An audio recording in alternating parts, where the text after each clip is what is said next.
Hey, what's up? This is Sully from Godsmack. Strap on those boots, baby, because you are now in the trenches of the war room with the one and only Mistress Carrie right here on the Mistress Carrie podcast. What's up? This is Joe Rogan, and you're listening to Mistress Carrie. Her hair so lovely, pretty eyes. Hey, this is Brent from Shinedown, and you're listening to Mistress Carrie. Hey, Carrie, go put your bra on, girl. Hey, this is Steven Tyler, and you be listening to the baddest bitch in Boston, Mistress Carrie. What's up? This is Aaron from Stain, and you're listening to Mistress Carrie. Hi, everybody. This is Dave Grohl from the Foo Fighters, and you're listening to the one, the only Mistress Carrie. Hey, this is David from the band Disturbed, and you're listening to the baddest bitch in Boston, Mistress Carrie. Hi, Bruce Dickinson here from Iron Maiden. Yes, indeed, Miss Whiplash herself, Mistress Carrie, is here to unchain your brain. Hi, this is Flea from the Red Hot Chili Peppers. You're listening to Mistress Carrie. This is Dennis Leary. You are listening to my favorite, Mistress Carrie. Hey, this is Corey from Stone Sour, and you have the privilege of listening to Mistress Carrie. Oh, God. Oh, yeah.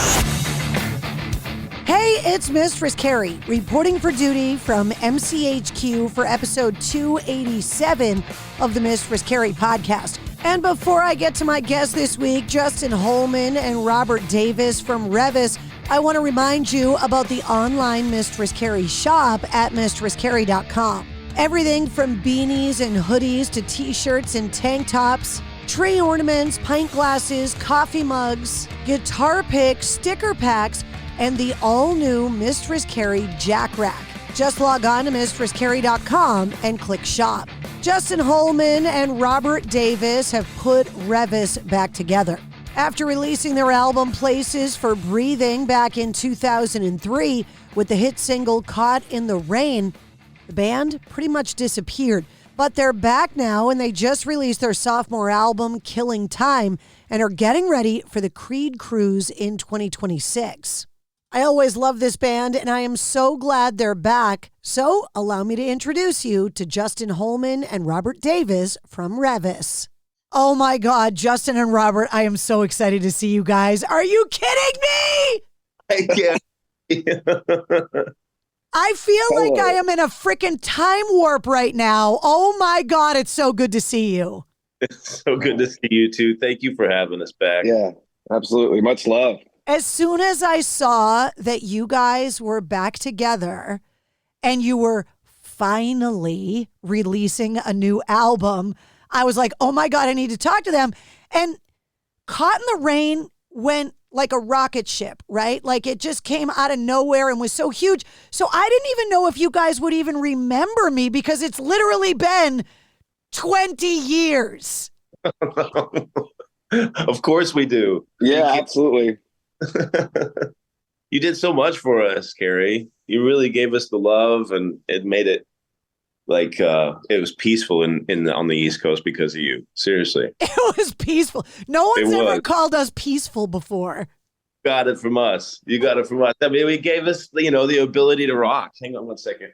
I want you to meet somebody. Oh my God. He's going to be a little crazy. He's our puppy. So say hi. We just got him. Oh, this is a whole thing in the show. Wait, what's his name? His name is Frankie. Franken beans. Beans. Franken beans. So you don't know this, but we do a thing on the show. I call it the geezer question. And usually I have to ask the question towards the end of the interview so my guests don't think I'm insane. But Geezer Butler from Black Sabbath obviously came on the show. Awesome. And we were talking about how he wanted to go on vacation, but it was hard for him and his wife, Gloria, because they have so many pets. And I said, well, how many can you possibly have? He said, we have 13 cats and 5 dogs. Oh, my God. Then I said, how do you keep track of them all? How do you name them all? And Geezer said, we name all of our animals after gangster rappers, and started rattling off rapper names like he was Jay-Z. And so now on the show, I always ask the rock stars on the show about their pets, but I blame it on Geezer Butler, and your dog just crashed the interview. I didn't even have to bring it up. That's awesome. Well, I think that might be one of the coolest things I've ever heard in my life. That is awesome. I literally fell on the floor when he just started rattling off rappers' names. And I even volunteered to fly to California to house sit because I was like, look, I want to be in your house with all those animals. I will come and house sit for you. He never took me up on it, though. Please tell me he was like a tiny chihuahua. Please tell me. I don't know. He didn't tell me what the breeds were, but like everybody knows Ozzy and the guys in Sabbath and like Rob Halford. They're all huge animal rights activists. And so they always have had like a ton of animals. So it didn't surprise me that it was like a petting zoo at his house. I just didn't know Geezer Butler knew that much about hip hop. Right. Yeah, that's impressive. Yeah, seriously. Yeah, awesome. Geezer. So before we figure out where the hell you guys have been for the last 20 plus years, you guys were just in Nashville. And I'm really good friends with Jay at Sienna Studios.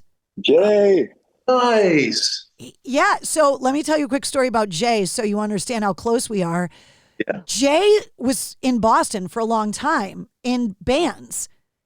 And he came to AAF back in the day, WAAF, for anybody that's listening that doesn't know my old radio station, to bring me the demo of his band. Oh, how cool. And I left him waiting in the lobby because I got caught up in a meeting and he hit on our receptionist, and that's his wife. Oh, you're kidding me. They're still together. That is incredible. I gave him crap for hitting on the young, hot receptionist at the radio station.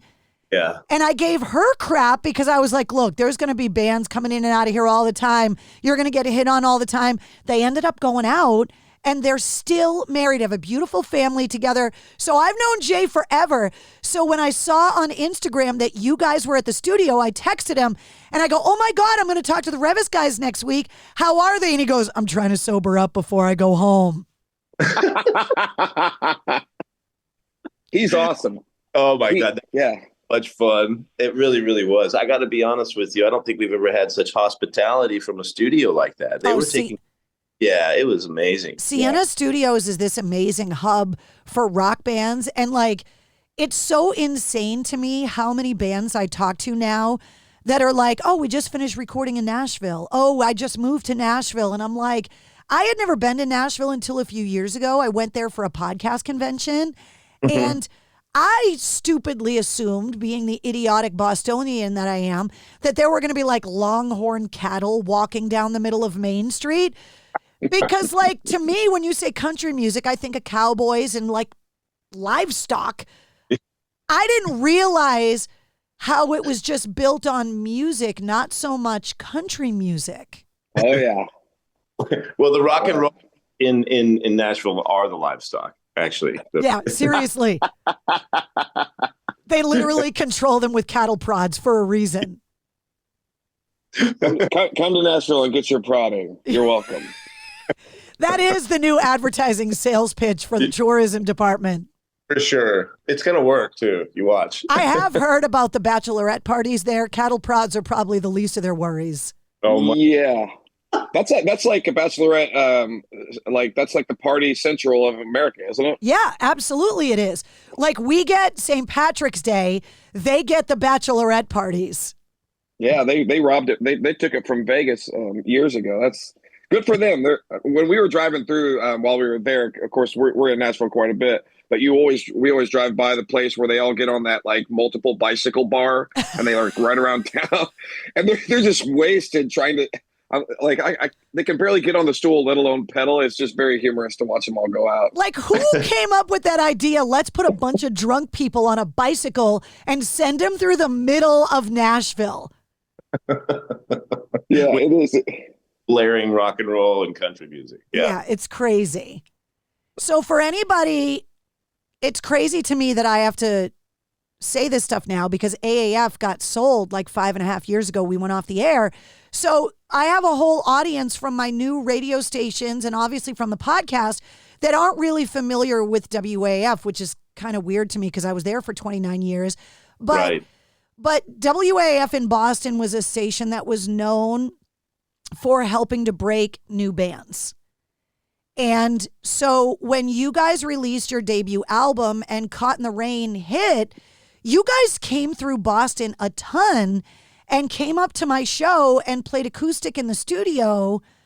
Like, what was that whole rocket ship ride like for you guys? Because you basically went from obscurity to being on every rock station in the country almost overnight. Yes, it's true. Justin, I'll let you. Yeah, I mean, like, I think that we, like, mentally, as because we were really young, I think mentally we were already kind of like on this can't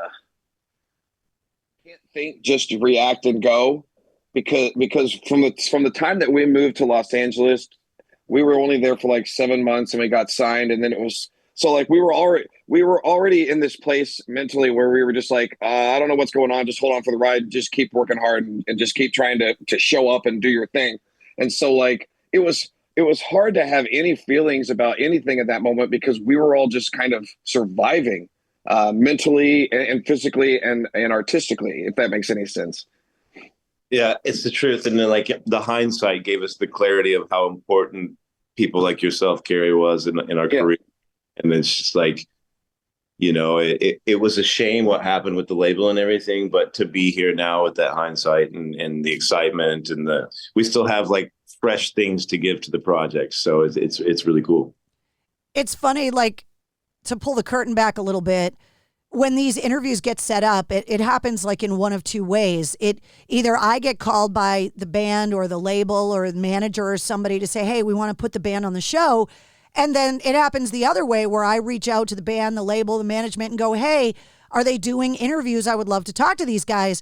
So when I got connected through your manager, I was like, okay, I kind of have to tell them like that I have history at the band. So I'm like, I don't know if they'll remember, but back in the day or whatever. And he messaged me back and he was like, no way. Okay, yeah, we're going to make this work. Like, I felt like it's so weird to me to talk about things that happened like 20 something years ago, because I can remember so distinctly, because all of the bands used to come up and play acoustic on my show. It was a thing that people did all the time.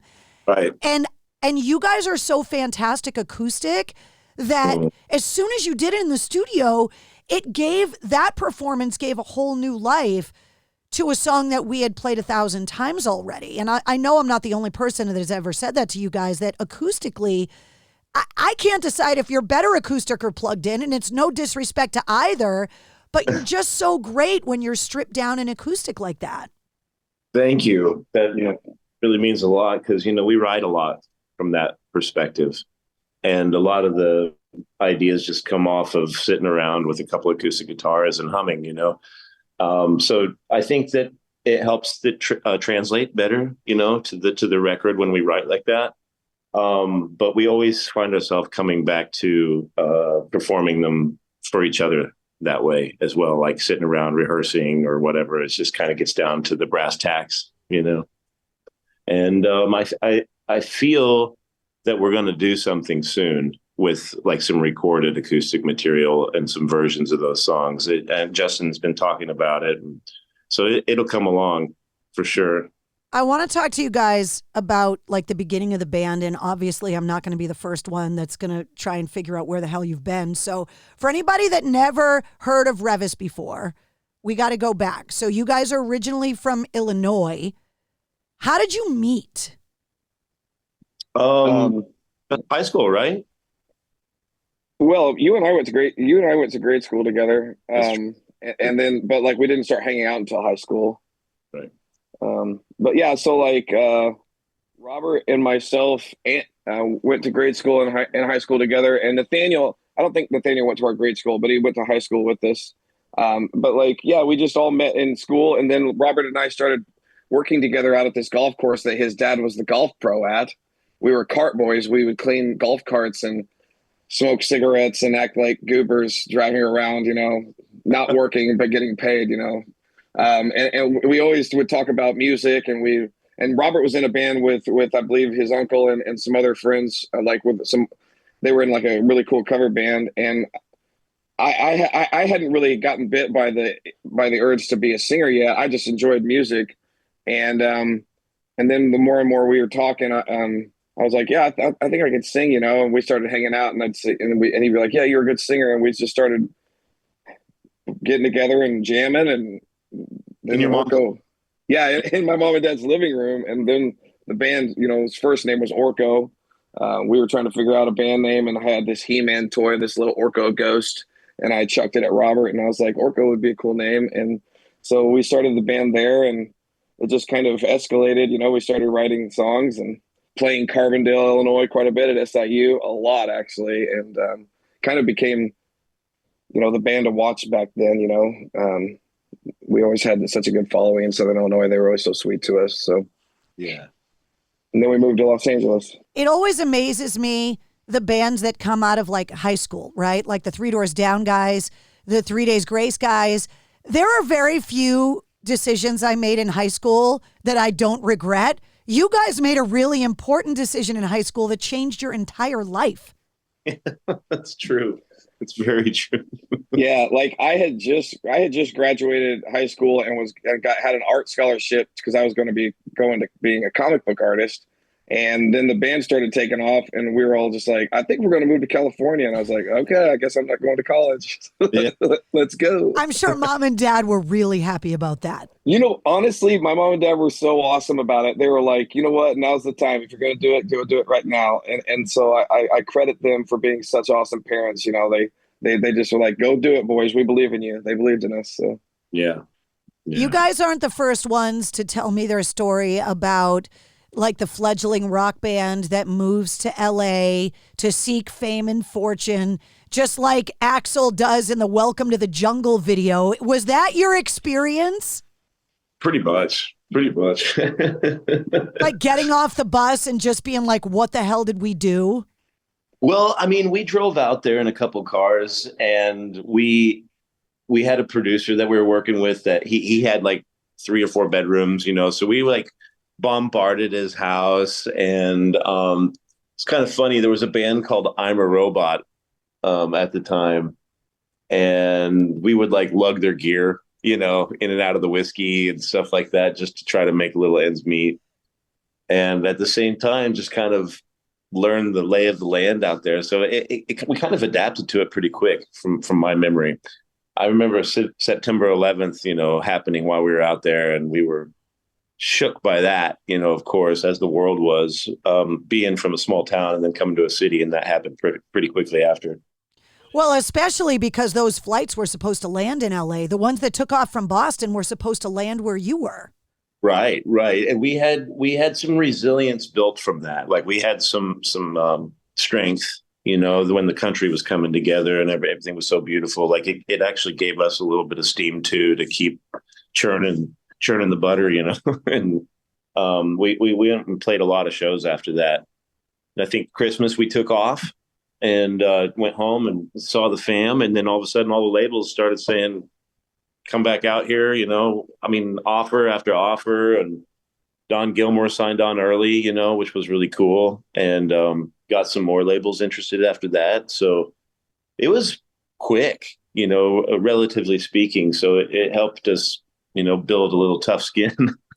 Something that comes up on the show all the time is the idea of musical ability, and whether it's an environmental thing or whether it's a genetic thing.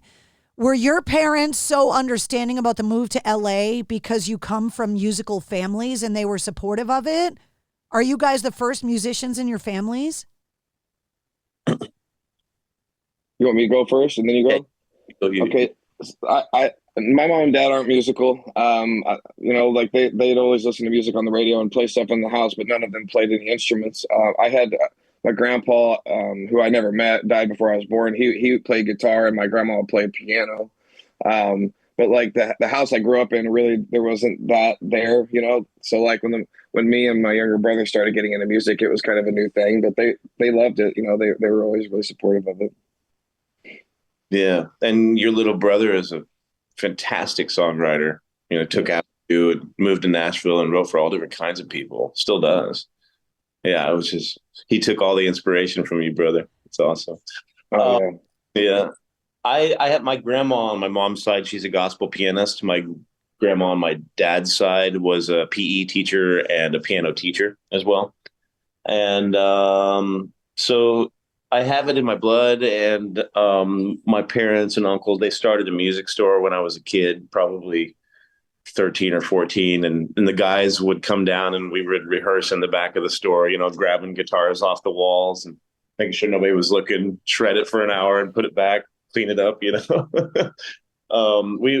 had some good offerings to us early on. So it kept us hungry, but also inspired.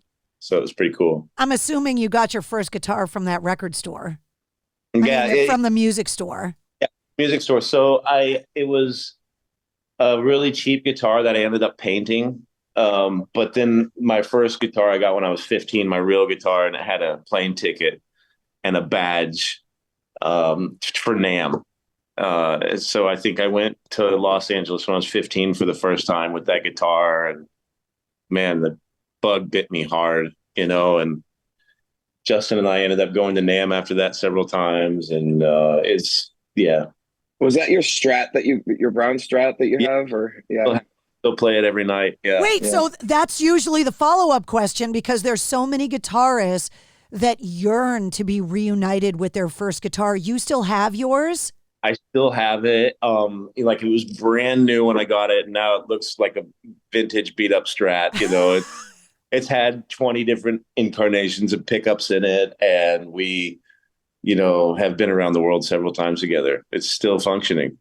I remember Jason Revis handed it to me out of tune when we were opening for Fuel outside of Little Rock at some arena, and we were going to play Reuse, and he hands it to me, and the thing sounded like it was in Z sharp, and I just grabbed it and threw it across the stage at him.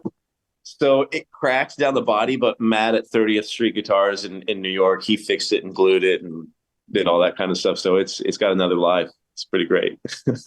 One of the other questions that I always ask musicians on the show, you guys have known me long enough. I covet your musical ability, because I don't have any. I tried. I played clarinet in the high school marching band. First of all, there's no inroad to rock and roll through the clarinet. There just isn't. And second of all, I just don't have the ability to write songs, to play instruments. I just wish that I could. So on one hand, I'm so fortunate that I found a way to be surrounded by it. But on the other hand, I'm so freaking jealous all the time of you guys. And one of the things I'm really curious about is peeling back the onion. So I have a theory about music. You guys tell me if it's true. I feel like people have two different phases of their musical identity. They have the soundtrack to their childhood, which is the music you get exposed to unwillingly. Your parents, your cool uncle, your older brothers. And then there's a day where you hear something and you make the conscious decision that you like it, whether it's a band, an album, a song, or whatever. And then from then on, your musical identity becomes yours and you get to shape it. So what's the soundtrack to your childhood? And then what was it that you made the decision, wait, I like that? For me, the soundtrack of my childhood was classic rock.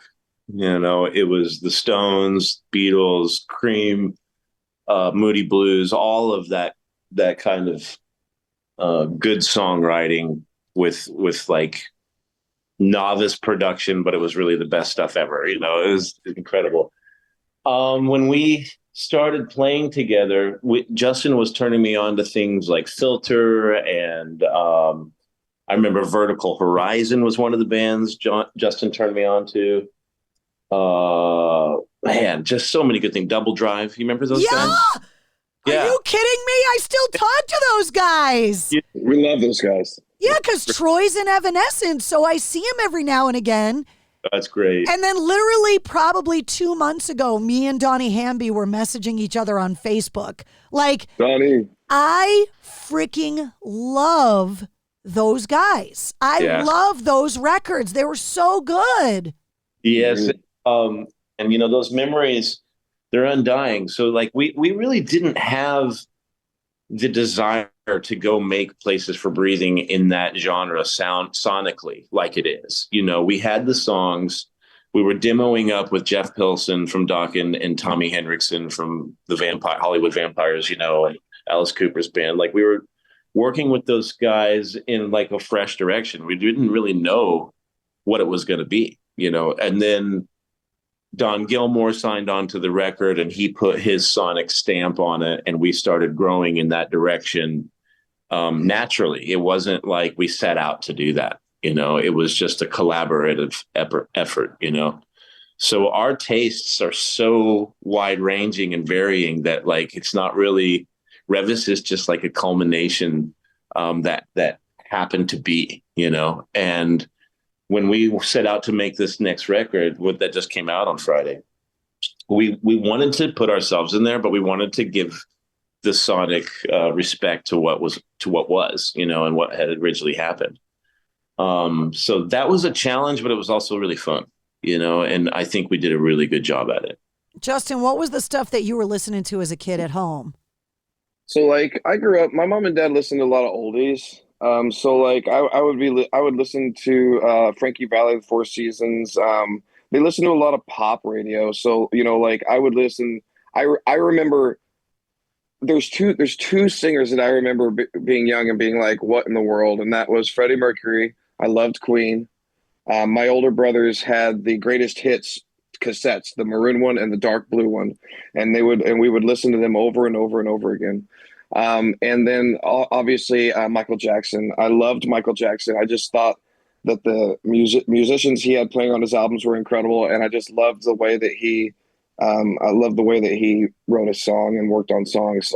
So those were my young. So I was definitely more influenced by pop and like just kind of. Obviously, I loved classic rock, but I wasn't in my life as much as it was in Robert's, and so. Yeah, that's where I started falling in love with music, not necessarily performing, but music-wise, I started falling in love with music with those artists. Now, whenever I started falling in love with performances, it was kind of like I was probably in high school listening to 16 Stone, Bush 16 Stone, Razorblade Suitcase, and Vertical, bands that were popping up around our area. There was Hum, there was Smashing Pumpkins, there was Local H, which we loved bands like that. Fragile Porcelain, Mice, just tons of St. Louis bands that were like coming, The Urge, that we would just listen to nonstop. And honestly, another band that really influenced my love for music and just performing would have been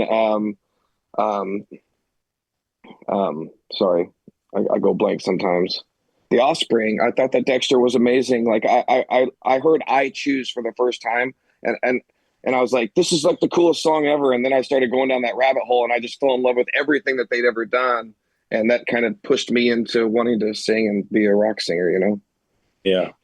So you guys put the band together. You move to LA. You go home to visit the family on the holidays, and you get signed. Like your story, everything is like shortened because it normally doesn't take less than a year to get a record deal when a band moves to Los Angeles. But that time in rock was just this kind of insane time where rock, the mid 90s, I mean, obviously grunge, and then like the transition from like grunge to the new metal era. And I use the bunny quotes because I don't know what else to call that, and that's when I started on the air.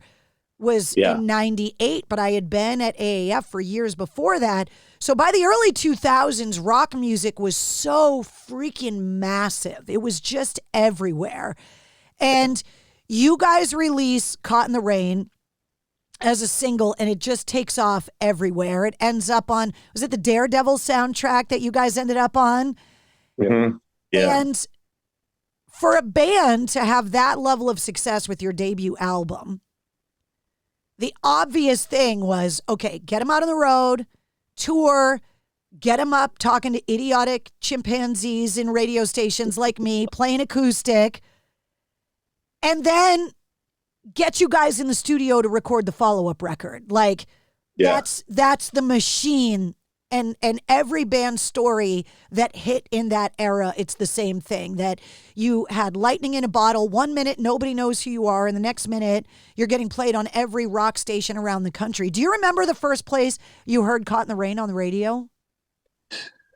Yes. It's not very fancy. It was just Southern Illinois. Yeah, but that's cool that it's like a hometown station for you, that you got to hear it. Like Tom Hamilton from Aerosmith told me the first time he heard Aerosmith on the air was on AAF, obviously before my time. But how cool is that? Yeah, that's incredible. I love it. We, you know, at that point in time, any kind of accolade was just like a shock, you know, because we had been working so hard and being in Southern Illinois, like people were showing up to see us. So we weren't new to that, you know. It was just like how fast it happened around that drama in that time in our country and stuff. It was just mind-boggling. But I know that when Justin and I were driving back, or when we were flying back to LA, I think, how did we get back, Justin? Did we drive back? We flew back, yeah. We flew back, yeah. I remember him saying to me, he's like, I don't know what's going to happen. I don't know if we're going to get a deal or not, you know. And then it was just like 3 days of just nonstop showcasing at Third Encore and going out to dinners and all that kind of stuff, you know. It was really exciting, but just kind of like a head spin, you know. And we had a good team around us that made us pick the right label, you know, helped us pick the right label. In the height of all of that, what was the moment for you where you were like, how the fuck did we get here? Like, what band were you touring with? What idol did you meet where you were just like, what the hell is going on? I got a good one. So we just played Jimmy Kimmel, and that was a shock. Like, you know, we're in the green room. It's called the green room. It's painted green. We're like, what is going on, you know? And then Jimmy wanted to take the whole crowd after we got done playing to go see, what was the name of that, Giggly or Geely or something? It was Ben Affleck and Jennifer. Geely. Yeah, Geely. Yeah. He wanted to take the whole crowd to go see that movie. So we're walking down the street of Hollywood Boulevard out of the front of the theater, and Jimmy's like, I got a joint. Do you guys want to smoke it? You know, and like the whole crowd is behind us, you know, and he's lighting this joint, and I'm like, okay, how the fuck did we get here? You know, like, this is insane. So that was my moment.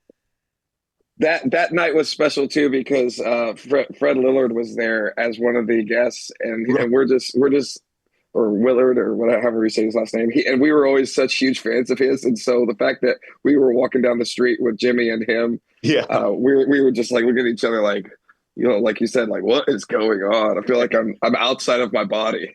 Yeah, totally. The best part of the whole thing is not that you're walking down Hollywood Boulevard with a whole studio audience getting high with Jimmy Kimmel. It's that you were going to see Geely, which is like one of the biggest flops in Hollywood history. I guess we kind of were foreshadowing our support for Ben, hopefully knowing that we were going to be on the Daredevil soundtrack later in the year. Yeah, and look, he's a fellow masshole. He's a Boston guy, so we got nothing but love for him. He's made some unbelievable movies in his career. That is just not known to be one of them. That's right. Right. So one of the things I always ask bands on the show, and I have a feeling I'm going to know the answer before I even ask it of you guys, is it harder to keep a band together or a marriage together? So you're both looking at me like obviously we know the answer, but harder to keep a band together. Yeah. I'm newly married. I've only been married since July. Oh, so congratulations! Thank you so much. Yeah, I think it's definitely the band. Definitely the band is harder to keep together. Yeah. I have not had too many people tell me marriage. Yeah. No, I mean, you're married to 4 or 5 other guys. I mean, sometimes, you know, there's an opposite sex in the band, but like in Revis's case, you know, you're married to 4 or 5 other guys. You cannot sleep with them. You do not want to sleep with them. It's a really interesting dynamic. But this band right now, we got Al Campbell on guitar, my guy on bass, Ace Cassell on drums, and Justin and myself, and everybody's lit up like a Christmas tree. We're really excited. We're working well together. We're getting ready to start demos for another record. We're not going to slow down, you know. we're going to do what we can when we can. And having the attitude of everybody right now, it's like, I can't see it stopping. Everybody's really excited. So. Well, I know I'm not the first, and I sure as hell, now that you're back with a brand new record out, going to be the last to ask, and you can answer this question however you want, obviously, what the hell happened? Because for bands to get the deal, to get the soundtrack, to smoke the joints with Jimmy Kimmel, to be on all the radio stations, that's the dream. And then you recorded a sophomore record that's still, like, where the hell is that thing? Yeah. Man, if we put that second record out that we recorded was it 2005, Justin, that we did that? Yeah. With a guy named Tony Berg. If we put that out, people would be like, what? This isn't even the same band. Like, this doesn't even sound anything like Revis, like it's a blessing and a curse that we didn't put that out. Geez, man, what happened, Justin? What happened? I mean, like, I can only speak for myself, but I think that people were tired. I think that we didn't have anyone that we were still really young, but we were old enough to where we were all kind of wanting certain things for ourselves in music. And I think that ego started to come into play. I think that we didn't have someone to manage us properly regarding emotions. Yeah. I think that we were broke, and when you're broke, it's easy to be stressed out and blame it on someone else. Yeah. The label dropping us was soul crushing. Mm-hmm. And I had just had my first child, and that kind of pulled me away from the band and kind of like put a little bit of a separation between all of us. And I think that from there, just it started to get even harder to connect as a band and keep holding those friendships strong. But that's also a vague, a really quick synopsis of what was happening in that year of 2004, 2005. And then I think that we started going our own way because we didn't feel like there was any way that we could keep things together because we were all in different places, So after the band decided not to release the sophomore album 20 years ago, which sounds so weird, like coming out of my face, what did you guys do individually? Like, what were you doing? What passions were you seeking? Like, because I know what it was like to lose WAF, which was the only radio job. It's the station I grew up listening to. It's the only place I worked for 29 years. Yeah. And then it got sold on a Tuesday, and Friday night it was off the air and it was gone. And I remember waking up that next morning, that lovely 3-second when you're waking up and you haven't quite realized the shit world that you live in. There's that 3 minutes of waking up where the world is good again. And then you wake up and realize, no, everything sucks. Yeah. I know what it's like to wake up and wonder, what the hell do I do now? Who am I if I'm not that? So I'm not trying to probe you for questions with things that I don't understand, because I totally get what it felt like for you guys to wake up the day after you decided the band was done. Right. So individually, what did you decide to do? Well, I think, correct me if I'm wrong, Justin, but I think I was the only one to stay in LA for a little while. David came back, I think, and did some work. David ended up playing with Solange and She Wants Revenge for a little while. I went and played with Lauryn Hill and Eddie Money, and did some stuff with the Magic Numbers and the Webb Brothers. And I just tried to stay in it. But it was soul crushing for me because we were selling records every week. We were still selling records when we came off the road. It didn't make any sense, and and they hooked us up with a producer that didn't want us to carry on what we had just done. You know, he was trying to put his own thing on it, which didn't really work for us and discouraged us. But like, you know, we stayed after music. Everybody did individually, you know, in some kind of lane, we stayed after it. And I think that's why we're able to go out and play these songs still, you know, and Justin be able to perform these songs so well is because he's still working all the time, you know, with his instrument, with his voice, you know. And you know, we were producing other artists. We were recording them, getting our studio chops better, all that kind of stuff. So it all kind of funneled into this LP too, you know, 20 years later. But the education was slow going, but that's what we were doing basically without knowing it, you know. It's just getting stronger. I just sat down with the 3 Days Grace guys recently, and I mentioned them earlier because they were childhood friends like you guys. Yeah. And a lot of times when bands break up, that's it. They kind of scatter off into the ether. And I talked to Adam and Matt about the reconciliation, which I'm so happy is part of the Revis story too. So because you grow up together, because you're from the same place, because you've all ridden this ride together and had this forged in fire career and then scattered to the winds, tell me the happy part of the story.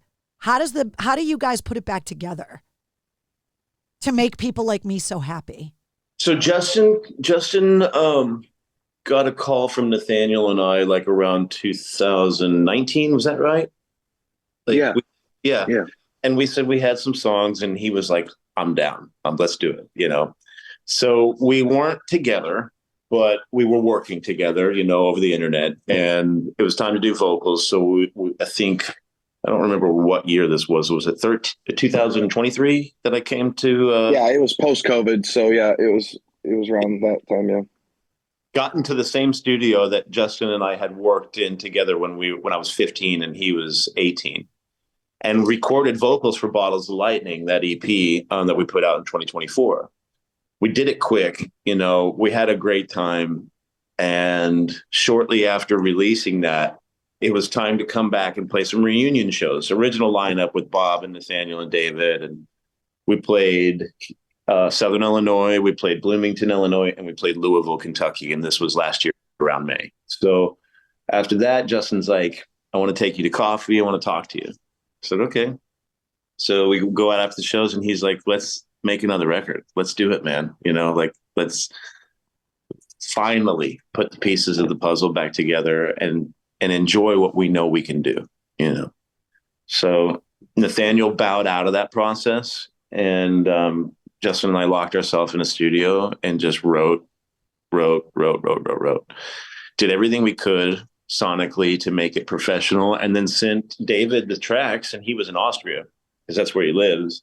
And he's got a great studio over there, tracked all the drums, you know, sent them back with like 15, 16 takes per track, you know, so we could actually like see what he was thinking and visualizing and put it all together, you know. So this was done, you know, without a budget, without anything, but just love, you know, and the way that it sounds and the quality of the tracks and everything, we're just really proud of it. So that's the happy part for me, is that after all this time, we were able to make it happen, you know. Is there anything you want to add to that, Justin? Yeah. I mean, I'll dive in a little bit deeper and say that, you know, like, as we were separated for so long, you know, because we had the reunion back in 2010 where we recorded another album, and, you know, just things happened and it just didn't work out. But like in between that, you know, for me, like personally, and this isn't just because Robert's the only one on here, but I had a longing for Robert because he's always been my best friend. But we were just kind of not talking. It wasn't like there was like bad blood between us. There was just kind of like this, just, I would say cloud, if anything, you know, like there was just kind of like, you know, who's going to say the first word to the other person, you know? And once that got broke, you know, once one of us said something to the other person, you know, like I told Robert, like I'd have dreams like that we were playing together again. And I mean, like and I'm saying that out of complete sincerity. Like I had a longing in my heart to create music with him. And so like whenever this whole opportunity started with bottles. I had hoped and prayed even that we would get the opportunity to crush again. And so that's why, we got together and started talking about doing the new album. And, Nathaniel had said he was going to bow out, and he was one of the main writers. And, we both looked at each other and we were like, how are we going to do this? Because Nathaniel usually was pretty person that we leaned on. And I said to him, I go, well, I think we can write stuff too. I know that you can, and I know that I can. I'd been a worship leader for the last 5 or 6 years, and I've been in music heavy, and so had he. And so we just were like, let's do it, and we just went in and we just started crushing it. And honestly, some of the most honest and raw and incredible things have come out of that process. And it's done nothing but prime us to what's coming next, because doing those first 20 songs that we cut in half and that ended up being Killing Time, we've got that much more to do to put into the next album. So, it's like, regarding Revis right now, Robert and I are stuck together like glue. You know what I mean? Like we're in it because we care about not only the music, but each other's friendship and the people that love the band. And so we're hardcore now, we want to go. Yeah. It was incredible because when he said, let's do this, we had just finished rehearsing, and, Justin and I were there probably 8 hours a day, and the other guys weren't even there yet. They were just coming into town, and we were spending all this time in the rehearsal space together, just like glued together again after all these years apart. And we didn't miss a beat, man. We just picking up the old jokes, dropping the old stories, new ones at the same time. And it was amazing. A lot of good memories in the last year. I'm fortunate to have some friends that I've had growing up as well. Like, I have one friend that I've known since kindergarten, and it's amazing how those friendships that you make that early in your life, that you don't have to see those people for years, and then you bump into them and it's like you literally saw them yesterday. It's crazy how that happens. Yeah. Special thing in this world for sure. It really is, Carrie. Well, what's hilarious, and you guys mentioned him earlier as an inspiration, the Beatles made all that music in 7.5 years. And they're my favorite band. They're my mom's favorite band. It's like the greatest gift she ever gave me. You guys 20 something years later are finally getting your sophomore album out. Like, you got some making up to do. Yeah, we do. Well, we hope you enjoy it, and give us some love, and we want to come play on your podcast sometime for you soon too. Well, we really want to. The cool thing for both of us, and I wanted to say that too, is that between when Revis recorded their debut album, and I was on the air at AAF, to now, technology has changed all of our lives. Like, you're talking about recording an album via the internet. Yeah. I built my own studio and I'm on radio stations around the country. A podcast wasn't even a thing when your debut album came out. Right. So for all of us, and it's part of the reason I was so excited to talk to you guys, we're both in this new rebirth of our careers in a completely new way. And compared to how we started, we're like cavemen on the internet now. Like, the world is so different than when we all started. Like, could you imagine telling the kids that moved to LA that you were going to be able to work on an album with a guy in Austria and not have to fly there to do it? Oh, man. Like, none of this stuff would have made sense to us when we met. And now it's so common that we don't even think about it. Right. Yeah, that's true. What a world. All I could think about when you said that was Phil Hartman whenever he was the caveman lawyer on SNL. I am just a caveman. I do not understand the ways of the modern world. They frighten and confuse me. I love it. That's great. And just a Phil Hartman reference just aged us like 20 years, by the way, too, which is even funnier. I wouldn't have it any other way. So the new record just came out, Killing Time. Yeah. And I know that you guys have a few dates that you just did. Obviously, we talked about how you were in Nashville. So what's the plan now? And before you answer, I'm holding you to this, so don't friggin' lie to me, because sometimes bands lie, and I don't like that. So tell me the truth. Yes. Well, right now, we've kind of made a pact to get back down to Nashville and play another show as soon as possible. We're going to start demoing up for the new record. We really want to have that done in the next 3 or 4 months. Our fingers are crossed that happens. We have a cruise. Creed invited us out to play on the cruise in April. So I wanted to talk to you about that because it comes up all the time on the show with all the bands that have played these cruises that Creed has done. And obviously, you know, I've talked to everybody from Daughtry and Seven Dust. If you had told people in Vegas a few years ago that they could put money down on Creed not only coming back, but being bigger than they were before, nobody would have placed that bet. No. And look at them. Yeah, it's so fun to watch, to see those guys doing their thing, and then the love they're giving back to the other bands that were there before, you know, and you know, just as an example, us, you know, they were fans of us, and then now they're taking us out on the cruise. They didn't have to do that, so it's incredible that they're paying it forward, and they seem to be in a really good spot. You know, I love it. And we're just going to try to do the same thing, man. That's what we're going to try to do. It's just give back any way we can, you know, small, big, whatever. That's the goal. So you're hoping to have another album out, even though, I mean, obviously, like we said, you've got to make up some time, right? Yeah. And then when are you coming to the Northeast? Like when is the tour where everyone else, because the cruise is already sold out, that we all get to see you? Like, what's the plan for next year? Well, you know, we're looking for an agent that wants to bring us on board, or somebody that has the ability to book shows, you know, that are, you know, beneficial, you know, to get in front of some people to where they can hear our music and see if they like it or not. You know, right now we're going out and relying on fans hearing about the shows. We're going out and playing to sometimes empty rooms, you know what I mean? And it's cool. It's kind of like a gut check, you know. It's like it lets you know that there's work to do. But you know, when you look at our numbers and our cult following, it's super inspiring. So we're not giving up. It's just kind of hard right now to get out there and give people a show. But we're working on it, you know. So that's our goal. Just keep working on it.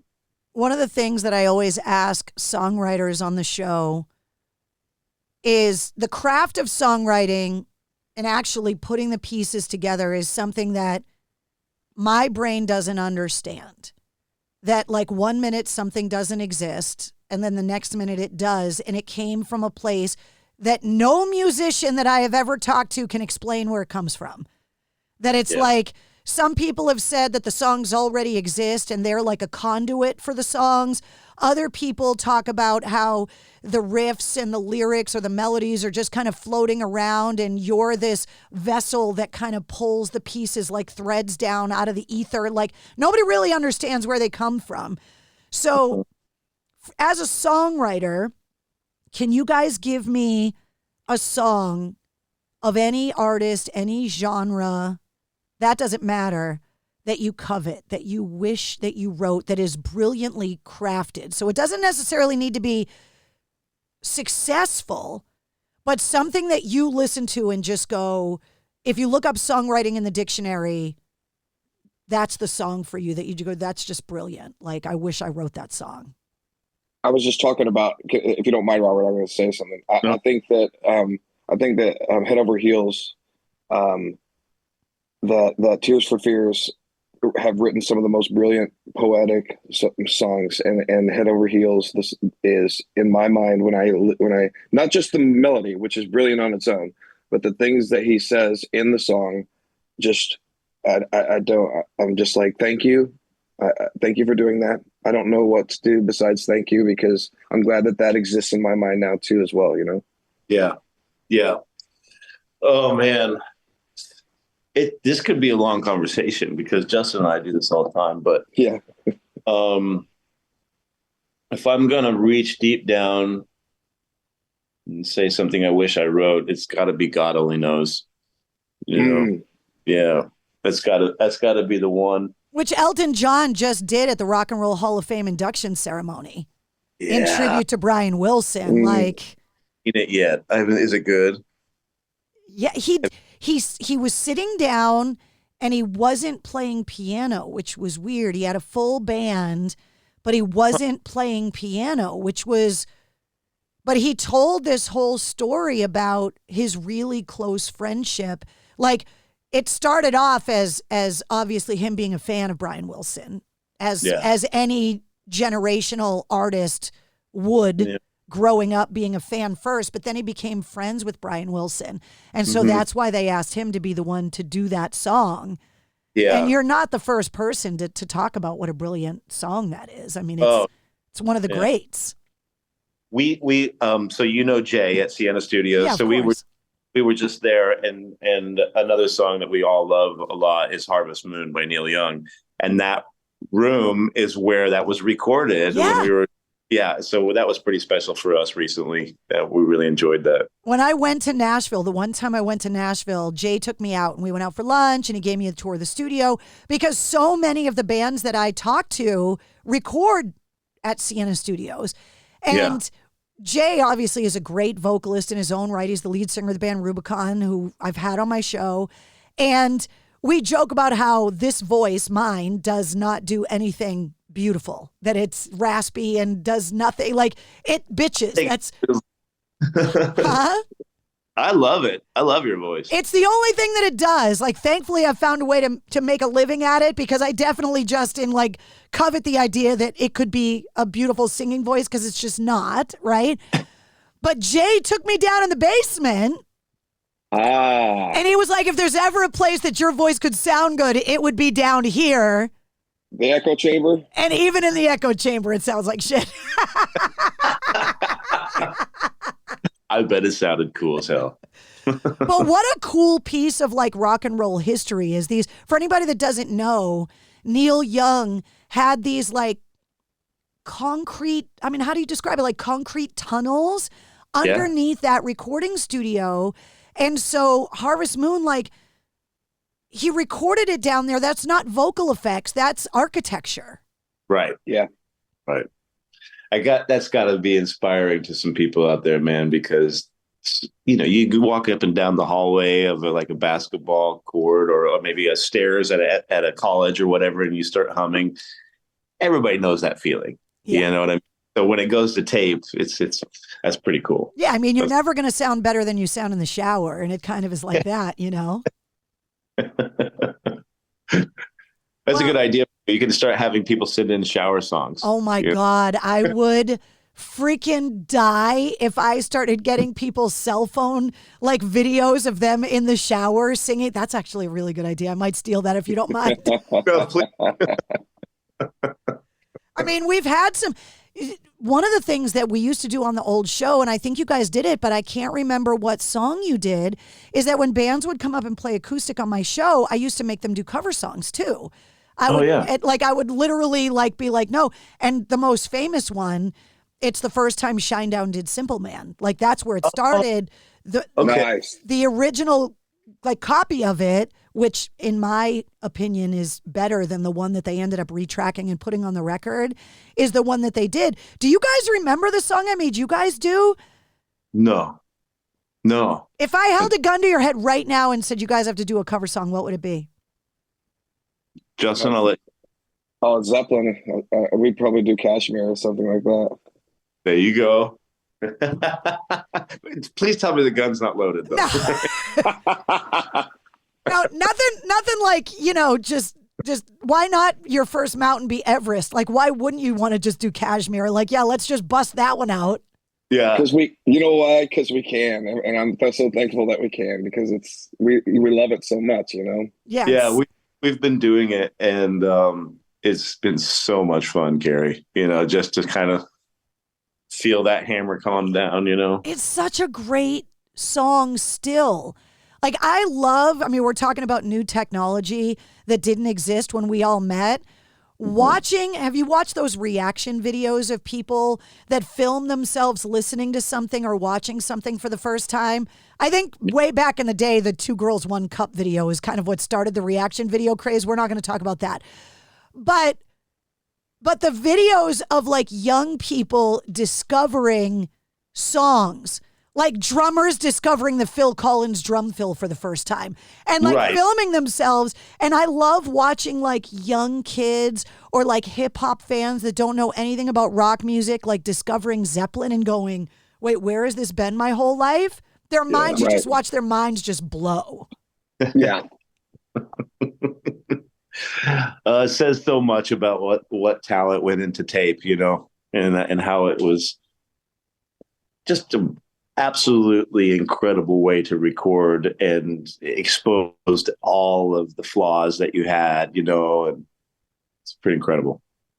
Well, I am so excited that you guys are in this amazing creative place where not only did you just release a new album, but you're already working on another one, going out on the Creed cruise, and obviously with plans to put Revis back on the road and doing all the things, picking up where you left off for fans, and you know you've got them. For you guys to be back is such an awesome thing. Thank you. Thank you. It means the world to us. Thank you. It's about frickin' time. Well, we're going to keep going, and it's all for the fans. You know, it's for us too. It's for Justin and I, and you know, we're getting to bury the hatchet and be the friends we always knew we were, you know, but it is for the fans too. This is for them. So. Well, we never got a chance to do it the first time around, so I'll extend you the invitation that when you announce the tour. Yeah. I'm on the radio all over New England now, so it's impossible for you to come to this region of the country and not have to deal with me again. Great.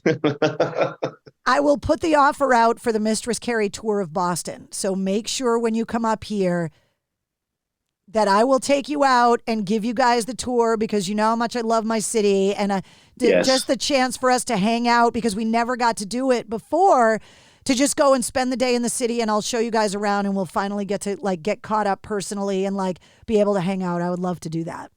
Oh, thank you so much. Thank you. Let's do it. Yeah, can't wait. We're taking you up. Yeah, please do. My brain is filled with useless information about my beloved city. I love passing it on. That's awesome. Well, help us get a show out there so we can come play for you. I will work on it. Trust me. Thank you. It was so good to see you guys. I am so happy that you guys are in this amazing place and making music together again. It's a very good thing. Good news is always welcome. Thank you, Mr. You're the best. Thank you. It was so good to see you. Thank you, guys. We love you. Thank you. There they are, Justin Holman and Robert Davis from Revis. Their new album, Killing Time, is available everywhere. You can check out some of the new songs on the corresponding playlist for this episode. I make a playlist for every full-length episode of the Mistress Carrie podcast that features some of my guest music and all of the artists and songs we referenced in the interview. You'll find it linked in the show notes. You'll also find Justin and Robert's links, all the Revis links, and the Mistress Carrie links. If you liked what you heard, don't forget to like, follow, comment, subscribe, and share the Mistress Carrie podcast. New full-length episodes come out every Wednesday, plus every weekday you get the sit rep. The Situation Report gives you all of your rock news, music headlines, and entertainment updates in about 5 minutes. And you never know when we're going to release a bonus episode. Join me live every Tuesday night at 8:30 Eastern for my weekly live streaming video show, Cocktails in the War Room. You can watch on Facebook, Instagram, Twitch, and my official YouTube channel. And you can always find me on the radio. And don't forget to take care of all your holiday shopping in the online Mistress Carrie store. Get the details on all that and more at mistresscarrie.com. The Mistress Carrie podcast, a proud member of the Pantheon Podcast Network.